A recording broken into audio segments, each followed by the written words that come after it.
Prelazak općih bolnica sa županija u vlasništvo države tema je o kojoj se ponovno sve glasnije govori. Dio je to prijedloga dugo očekivane reforme zdravstva koja je, kako nam je rekao ravnatelj opće bolnice Karlovac Nikša Antica, još uvijek u proceduri. Za sad koliko su naše informacije, to je u proceduri zakonskoj, treba proći cijeli niz što stručnih, što čitanja kroz Sabor, prvo, drugo čitanje, jer to se radi o organskom zakonu. Prelaskom pod okrilje države opće bolnice bi lakše poslovale, a županije bi sa sebe skinule teret odgovornosti, na primjer za dugovanja.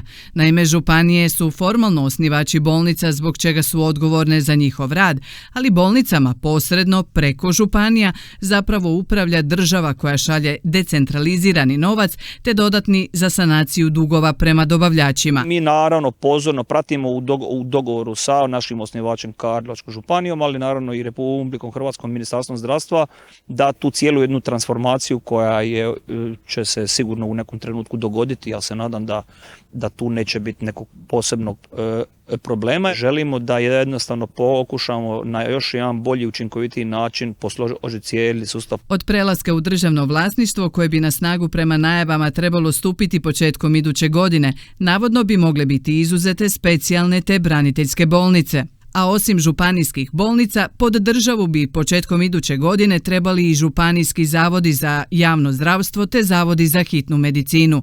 Pacijentima, odnosno korisnicima usluga, ništa se ne bi trebalo promijeniti. Mislim da se tu, što se tiče skrbi za pacijente i općenito sustava opće bolnice, u biti se ništa posebno ne mijenja. Zdravstvena reforma u Hrvatskoj, u kojoj su ispomenute izmjene, dio je nacionalnog plana za otpornost i oporavak, to jest za njenu provedbu se planira povući novac iz Europske unije.